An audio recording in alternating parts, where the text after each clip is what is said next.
wararka naga soo gaaraya gobolka galgaduud ee bartamaha Soomaaliya ayaa ku waramaya in habeenkii xalay ah kooxo hubeysan ay weerar ay ku qaadeen dad shicib ah oo ku sugnaa maqaayad ku taala deegaanka mareer guur ee gobolka galgaduud. wararka ayaa sidoo kale waxa ay sheegayaan in weerarkaasi ay ku dhaawacmeen ku dhawaad 7 ruux halka mid kalena oo ku geeriyooday. weerarka ayaa la sheegay inay geysteen kooxo ku hubeysan hubka fudud kuwaas oo rasaas u yeeshay shicib ah oo ku sugnaa maqaayad ku taala deegaanka mareer guur ee gobolka galgaduud. kooxahan hubeysan ayaa la sheegay markii dambe goobta ay isaga dhaqaaqeen. weerarka kadib ayaa goobta waxaa soo gaaray ciidamo ka tirsan kuwa dowladda Soomaaliya iyo kuwa maamulka galmudug oo ku sugan magaalada Dhuusamareeb ee gobolka galgaduud, waxaana halkaasi ay ka qaadeen dadkii ku dhaawacmay weerarkii lagu qaaday maqaayada ku taala deegaanka mareer guur ee gobolka galgaduud. man ahan markii ugu horeysay weerar ceenkaani ah oo ka dhaco deegaanka mareer guur. dhinaca kale wararka naga soo gaaraya deegaanka qalanqale ee gobolka galgaduud ayaa waxa ay soo sheegayeen dadka ku sugan in caawa xiisad ay ka taagan tahay halkaasi, taas oo u dhaxaysa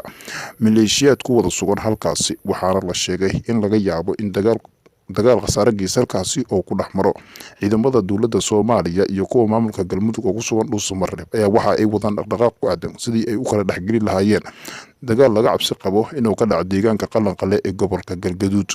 muddooyinkii ugu dambeeyay ayaa halkaasi waxaa ku soo kordhay dagaal beeleed qasaare geysta oo maleeshiyaad ka soo kala jeeda magaalooyinka Dhuusamareeb iyo Cadaad halkaasi oo ku dhaxmarayay. wasiirka wasaaradda warfaafinta dowlad goboleedka galmudug Axmed Sharaf Faragleh oo aslaftiisu la hadlay warbaahinta ayaa waxa uu sheegay in ay ku raad joogaan raggii xalay weerarka ka geystay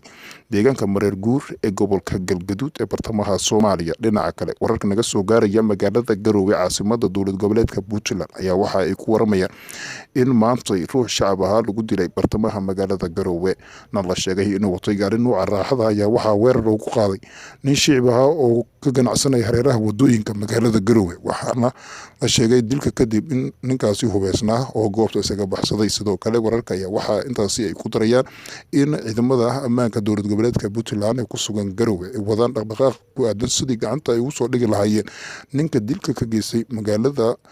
garoowe caasimada dowlad goboleedka Puntland. ninka la dilay ayaa waxaa lagu sheegay inuu deegaan ahaan uu ka soo jeedo koonfurta Soomaaliya, gaar ahaan magaalada Werar ee gobolka Shabeellada Dhexe.